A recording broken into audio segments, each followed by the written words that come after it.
ఈరోజు మనం చేయబోయే ఈ లోతైన విశ్లేషణలో ఒక అద్భుతమైన అంశం గురించి మాట్లాడుకోబోతున్నాం. సాధారణంగా మనం ప్రతిరోజు నడిచే నేల, మన కాళ్ల కిందుండే మట్టి అనగానే మనకేమనిపిస్తుంది? అంటే అది కేవలం దుమ్ము అనో లేక వర్షం పడితే బురద అనో అనుకుంటారు చాలామంది. అవును, ఖచ్చితంగా ఇంతే కదా అనిపిస్తుంది. కానీ మనం ఈరోజు పరిశీలిస్తున్న మూలాలు, ముఖ్యంగా the living skin, soil systems and global environmental interconnectivity అనే పేపర్ చదువుతుంటే నిజంగా మతిపోతుంది. నిజమే. మట్టి అనేది ఏదో ప్రాణం లేని రాళ్ల పొడి కాదు కదా. కాదు, అదసలు భూమికున్న ఒక సజీవ చర్మం అని చెప్పాలి. వాతావరణాన్ని, శిలలను, కోట్లాది సూక్ష్మజీవులను, చివరికి మన మానవ నాగరికతను అనుసంధానించే ఒక గొప్ప వ్యవస్థ ఇది. సరే, దీన్ని కొంచెం విడమర్చి చూద్దాం. అసలు ఈ మట్టి అనేది కేవలం వ్యవసాయానికి మాత్రమే కాకుండా ఈ మొత్తం భూగోళం మనుగడకు ఎలా ముడిపడి ఉందో అర్థం చేసుకునే ప్రయత్నం చేద్దాం. ఖచ్చితంగా. దీన్ని మనం కొంచెం విస్తృత కోణంలో చూస్తే గనక ఈ భూమి ఉపరితలం మీది మట్టికి, అలాగే ప్రపంచ వాతావరణ మార్పులకి ఎంత లోతైన సంబంధం ఉందో మనకు స్పష్టంగా అర్థమవుతుంది. మట్టిని ఒక పెద్ద స్టోరేజ్ బ్యాంక్ లాగా ఊహించుకోండి. Storage bank. అవును. గాలిలో ఉండే కార్బన్ డయాక్సైడ్ను తనలో దాచుకునే అతిపెద్ద నిల్వ కేంద్రం ఈ మట్టే. వాతావరణంలోని కార్బన్ చక్రంతో ఇది నేరుగా ముడిపడి ఉంటుంది. అలాగే భూగర్భ జలాలను రీఛార్జ్ చేసే నీటి చక్రంతో, లెక్కలేనన్ని సూక్ష్మజీవుల ఆవాసమైన జీవ వైవిధ్యంతో ఇది సజీవ సంబంధాన్ని కలిగి ఉంటుంది. అంటే మనం చూస్తున్న ఈ మొత్తం నాగరికత అంతా ఆ కొన్ని అంగుళాల మట్టి పొర మీదే ఆధారపడి ఉందన్నమాట. 100% మనం రోజూ తినే ఆహారం, మనం చూస్తున్న అడవులు, స్థిరమైన పర్యావరణ వ్యవస్థలు ఇలా సమస్తం నేలపైనే ఆధారపడి ఉన్నాయి. నేల ఆరోగ్యంగా ఉంటేనే భూగోళం స్థిరంగా ఉంటుంది. అయితే అసలు ఈ మట్టి ఎలా ఏర్పడుతుంది అన్నది చదువుతున్నప్పుడు నాకు భలే ఆశ్చర్యం వేసింది. ఒక కఠినమైన బండరాయి మెత్తటి మట్టిగా మారడం వెనుక ఒక పెద్ద సైన్స్ ఉంది కదా. ఆ క్లార్ప్ సూత్రం గురించి చెప్పండి. అవును. CLORPT అంటారు దాన్ని. భౌగోళిక శాస్త్రవేత్తలు ప్రధానంగా 5 అంశాలు పనిచేస్తాయని చెప్తారు. క్లైమేట్ అంటే వాతావరణం, ఆర్గనిజమ్స్ అంటే జీవజాలం, రిలీఫ్ అంటే భౌగోళిక అమరిక, ఆ రాతి యొక్క స్వభావం, మరియు అన్నిటికంటే ముఖ్యంగా సమయం. ఇవన్నీ కలిసి పనిచేస్తేనే మట్టి ఏర్పడుతుంది. ఈ ప్రక్రియనే సైంటిఫిక్ పరిభాషలో వాతావరణ శైథిల్యం లేదా వెదరింగ్ అంటారు కదా. కరెక్ట్. దీన్ని ఒక అద్భుతమైన కథలా ఊహించుకోండి.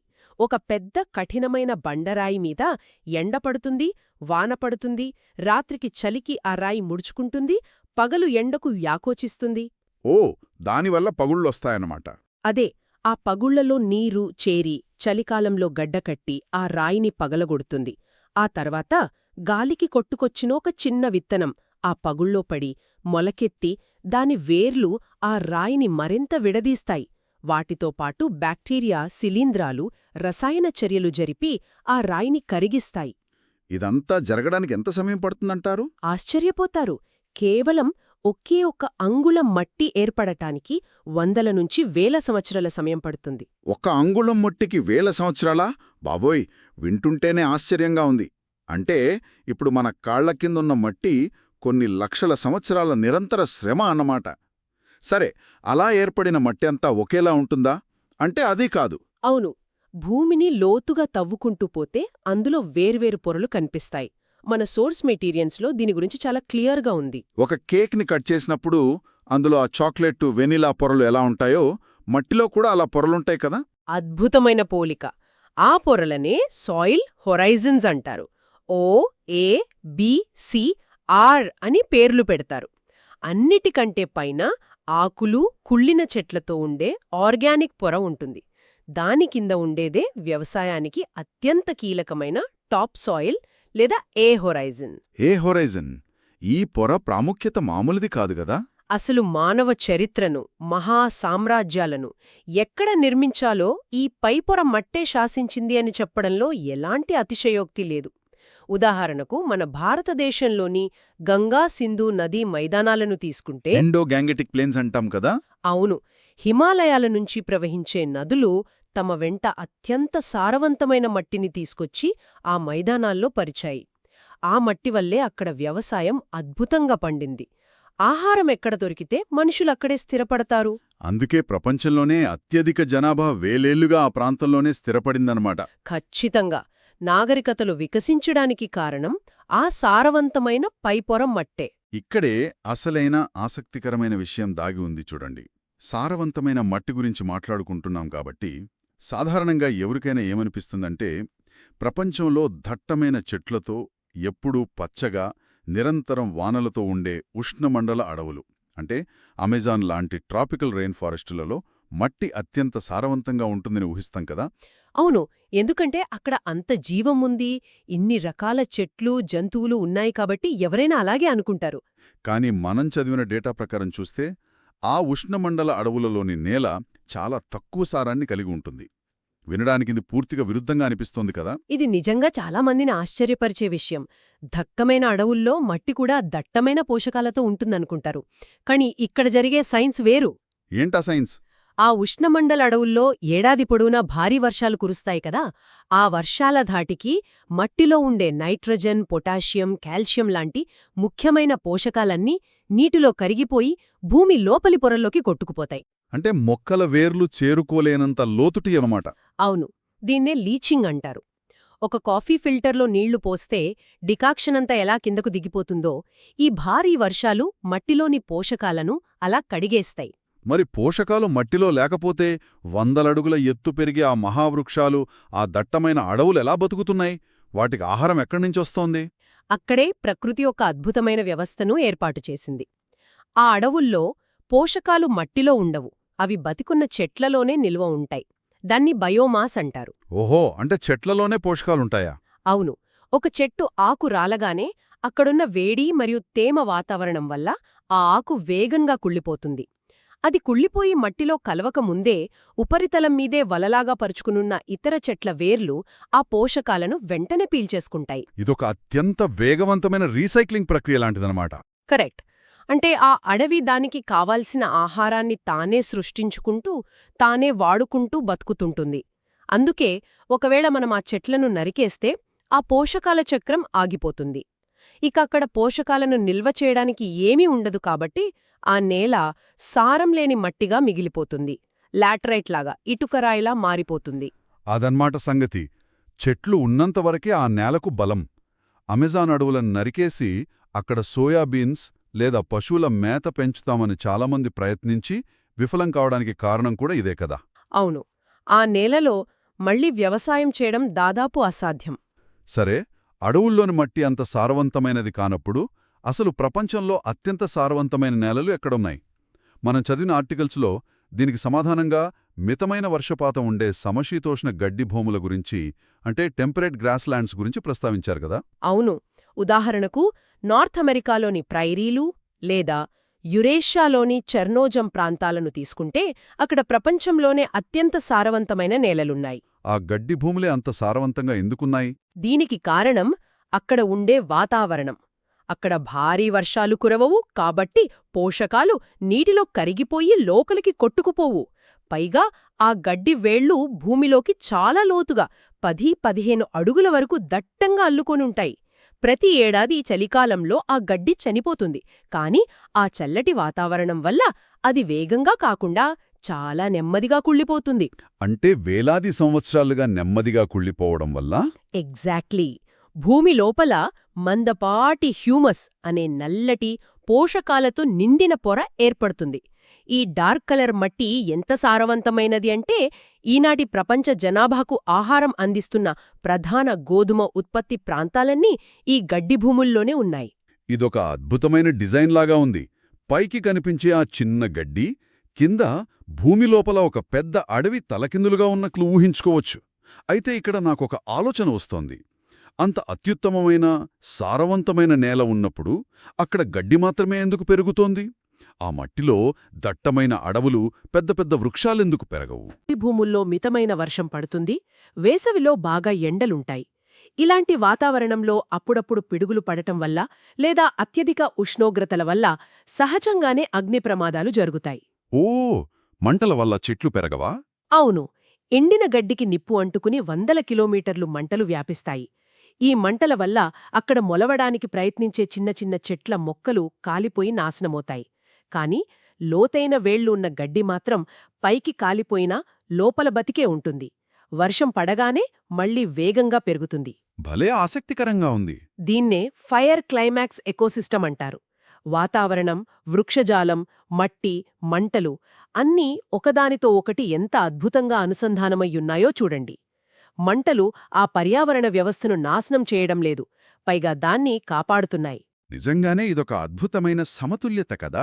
ప్రకృతి తనను తాను కాపాడుకునే విధానం వింటుంటే ఆశ్చర్యంగా ఉంటుంది. అయితే మట్టికి సంబంధించిన సమస్యల గురించి మన ఆర్టికల్స్లో ప్రస్తావించినప్పుడు ఒక ముఖ్యమైన పాయింట్ కనిపించింది.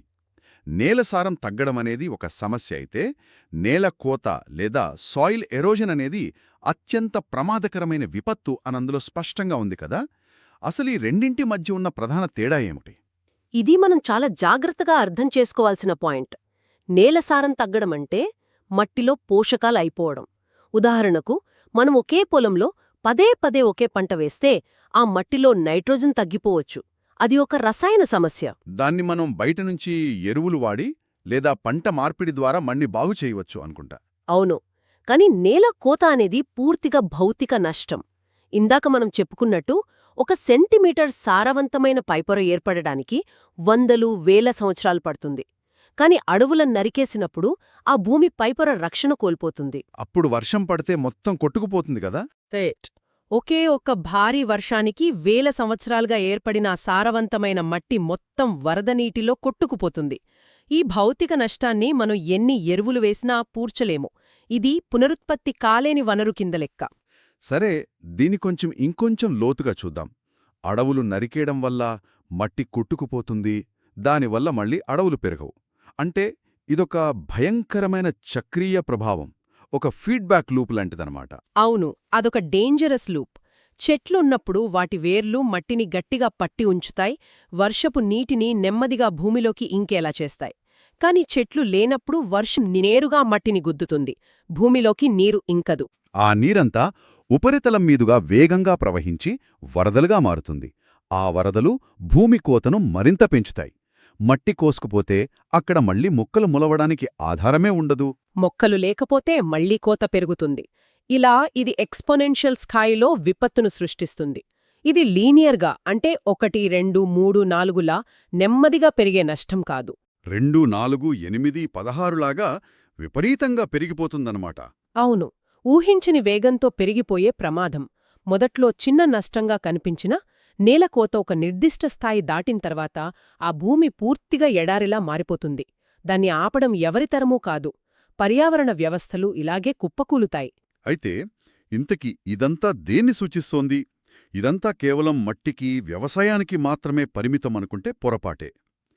వాతావరణ మార్పుల వ్యవస్థకు, అంటే క్లైమేట్ చేంజ్కి కూడా ఇది అచ్చంగా వర్తిస్తుంది గదా. ఖచ్చితంగా. పర్యావరణ వ్యవస్థలు ఎలా కుప్పకూలుతాయో, దానికి మానవ ప్రవర్తన ఎలా కారణమవుతుందో అర్థం చేసుకోవడానికి ఒక పెద్ద ఫ్రేమ్వర్క్ను మన రీసెర్చ్ పేపర్లు అందిస్తున్నాయి. నాకో ప్రశ్న: మన చర్యల వల్ల ప్రకృతి ఎలా నాశనమవుతోందో తెలిసినా మనం ఎందుకు మారలేకపోతున్నాం? ఇక్కడే అసలైన సమస్య ఉంది. ప్రకృతికి, మానవ ఆలోచన విధానానికి మధ్య ఉన్న ప్రాథమిక ఘర్షణ ఇది. పర్యావరణ వ్యవస్థలన్నీ నాన్ లీనియర్గా ఉంటాయి. అంటే సమస్య నెమ్మదిగా మొదలైనట్లు కనిపించినా ఒక పరిమితి లేదా టిప్పింగ్ పాయింట్ దాటాక ఒక్కసారిగా కుప్పకూలిపోతాయి. కానీ మానవ వ్యవస్థలో అలా ఆలోచించవు కదా. మనం ఎప్పుడూ స్వల్పకాలిక లాభాల కోసమే చూస్తాం. అవును. ఈ సమస్యని మనం 3 ప్రధాన కోణాల్లో విశ్లేషించవచ్చు. ముందుగా ఎకనామిక్స్ కోణంలో చూద్దాం. మన వ్యాపారాలు, మార్కెట్లు దీర్ఘకాలిక పర్యావరణ స్థిరత్వం కంటే తక్షణ లాభాలకే, ప్రతి 3 నెలలకొకసారి వచ్చే క్వార్టర్లీ రిజల్ట్స్కే పెద్దపీట వేస్తాయి. దీనికేదో పదముంది కదా ఎకనామిక్స్లో. ట్రాజెడీ ఆఫ్ ద కామన్స్ అంటారు. ఉదాహరణకు, ఒక ఊర్లో అందరూ ఆవులు మేపుకోడానికి ఒక ఉమ్మడి స్థలముందనుకోండి. ఒక వ్యక్తి తన ఆవులను ఎక్కువగా మేపితే లాభం మొత్తం అతనికే వస్తుంది. కాని గడ్డి అయిపోవడం వల్ల కలిగే నష్టం మాత్రం ఊరందరికీ పంచుకోబడుతుంది. ఓహో, అప్పుడు ప్రతి ఒక్కరూ గడ్డి అయిపోయేలోపు తామే ఎక్కువ లాభం పొందాలని పోటీ పడతారు. అవును, చివరికి ఆ స్థలం నాశనమవుతుంది. ఇక్కడ వాతావరణం విషయంలో జరుగుతున్నది కూడా అదే. కాలుష్యం చేసే కంపెనీకి లాభాలు వస్తాయి, కాని ఆ కాలుష్యం వల్ల వచ్చే వాతావరణ ముప్పును ప్రపంచం మొత్తం భరించాలి. ఇది వినడానికి చాలా లాజికల్గా ఉంది. లాభం నాది, నష్టం అందరిది అనే ఆలోచనా విధానమే ఈ పర్యావరణ వినాశనానికి మూలకారణం అనుమాట. ఇక రెండవ కోణం పాలిటిక్స్ కదా. అవును. రాజకీయ నాయకులు సాధారణంగా ఎలక్షన్స్ చుట్టూ ఆలోచిస్తారు కదా. వాతావరణ మార్పులు లేదా మట్టి కోత అనేది దశాబ్దాలు, శతాబ్దాల లెక్కన జరిగే సుదీర్ఘ ప్రక్రియ.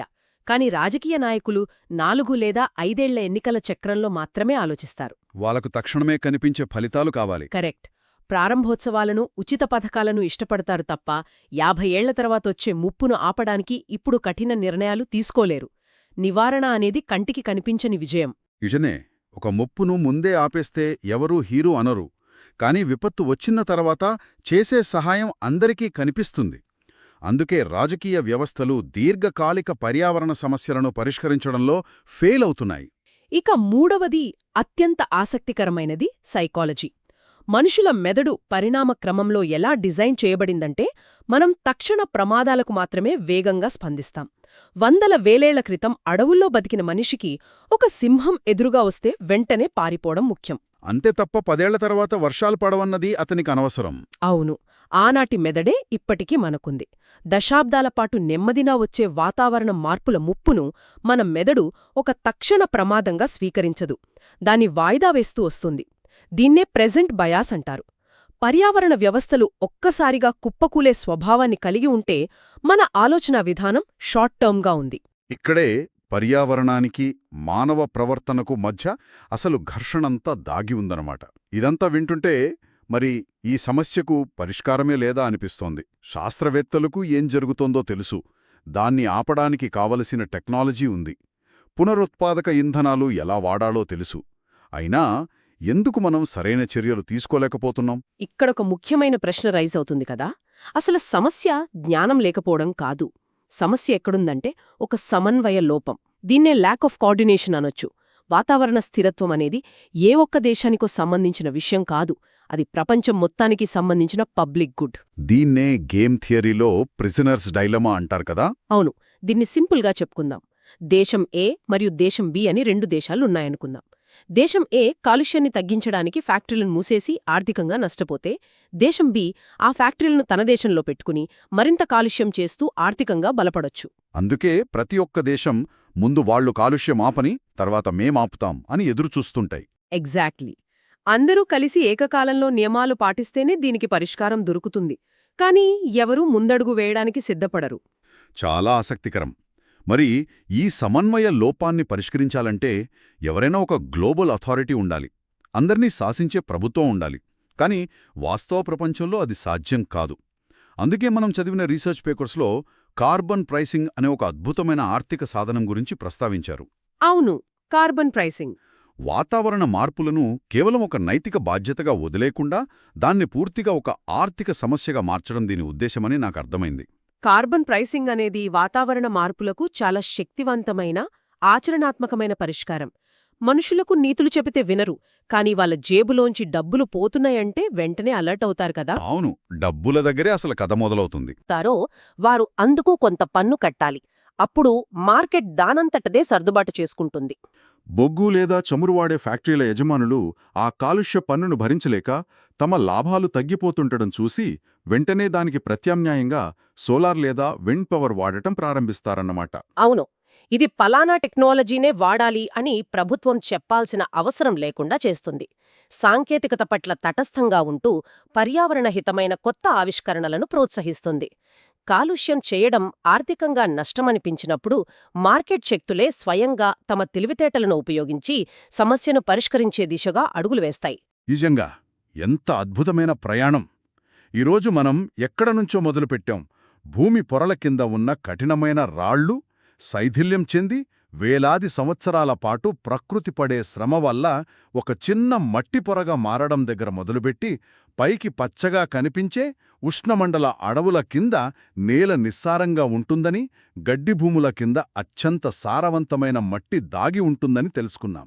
అలాగే నేలకోత వెనక ఉన్న భయంకరమైన నాన్ లీనియర్ ఫీడ్బ్యాక్ లూప్స్, మానవ మనస్తత్వం వెనక దాగి ఉన్న ప్రెజెంట్ బయాస్ గురించి కూడా మాట్లాడుకున్నాం. రాజకీయ నాయకుల షార్ట్ టర్మ్ ఆలోచనలు, ట్రాజెడీ ఆఫ్ ద కామన్స్, ప్రపంచవ్యాప్తంగా వాతావరణాన్ని శాసించే కార్బన్ ప్రైసింగ్ లాంటి అంతర్జాతీయ విధానాల వరకు అన్నీ ఎలా ఒకదాంతో ఒకటి అల్లుకుని ఉన్నాయో చూశాం. ఇదంతా విన్నాక మట్టి అనగానే ఇకపై ఎవరికీ కేవలం నిర్జీవమైన దుమ్ము మాత్రమే గుర్తుకురాదు కదా, అదొక సజీవమైన ప్రాణి అనర్థమవుతుంది. 100% నిజం. మన చుట్టూ ఉన్న ప్రపంచాన్ని, పర్యావరణ వ్యవస్థలు మనకిస్తున్న హెచ్చరికలను అర్థం చేసుకోవడానికి, అలాగే మన ప్రభుత్వాలు తీసుకునే విధానపరమైన నిర్ణయాలను విశ్లేషించడానికి ఇదొక అద్భుతమైన ఫ్రేమ్వర్క్ ఇది. అవును, ప్రకృతి ఎప్పుడూ ఒక క్లిష్టమైన వ్యవస్థలా పనిచేస్తుంది కదా. అందులోని ఒక భాగాన్ని దెబ్బతీస్తే, ఉదాహరణకు మనం అడవులను నరికేస్తే, అది కేవలం చెట్లకు మాత్రమే పరిమితం కాదు, మట్టి కోతకు దారితీస్తుంది, అది వరదలకు దారితీస్తుంది, అది స్థానిక వాతావరణాన్ని మార్చేస్తుంది, ఇలా ఊహించని విధంగా ఇంకో భాగాన్ని ప్రభావితం చేస్తుంది అని తెలుసుకోవడం ఇక్కడ అత్యంత ముఖ్యం. అయితే ఈ సుదీర్ఘమైన చర్చను ముగించే ముందు ఒక ఆసక్తికరమైన ఆలోచనను అందరి ముందు ఉంచాలనుకుంటున్నాను. మనం ఇందాక మాట్లాడుకున్న ప్రపంచ సమన్వయ లోపాన్ని అధిగమించి, ఒకవేళ నిజంగానే ఈ కార్బన్ ప్రైసింగ్ వ్యవస్థను ప్రపంచవ్యాప్తంగా అన్ని దేశాలు అంగీకరించి కఠినంగా అమలు చేశాయి అనుకుందాం. కాలుష్యం చేస్తే భారీ మూల్యం చెల్లించుకోవాల్సిందే అని చట్టాలొచ్చాయనుకుందాం. అప్పుడు సుదూర భవిష్యత్తులో అత్యధిక ప్రయోజనం పొందేది మరియు ఈ భూగోళాన్ని ఆర్థికంగా శాసించేది ఎవరు? కేవలం భూమిలో దొరికే బొగ్గు, పెట్రోల్ లాంటి శిలాజ ఇంధనాల మీద ఆధారపడ్డ సంపన్న దేశాలా, లేక స్వచ్ఛమైన శక్తి కోసం కొత్త సాంకేతిక ఆవిష్కరణల మీద ఆధారపడి ముందుకు వెళ్లే దేశాలా? ఈ లోతైన ప్రశ్నతో ఈనాటి మన చర్చను ముగిద్దాం. మరొక అద్భుతమైన అంశంతో మళ్ళీ కలుద్దాం.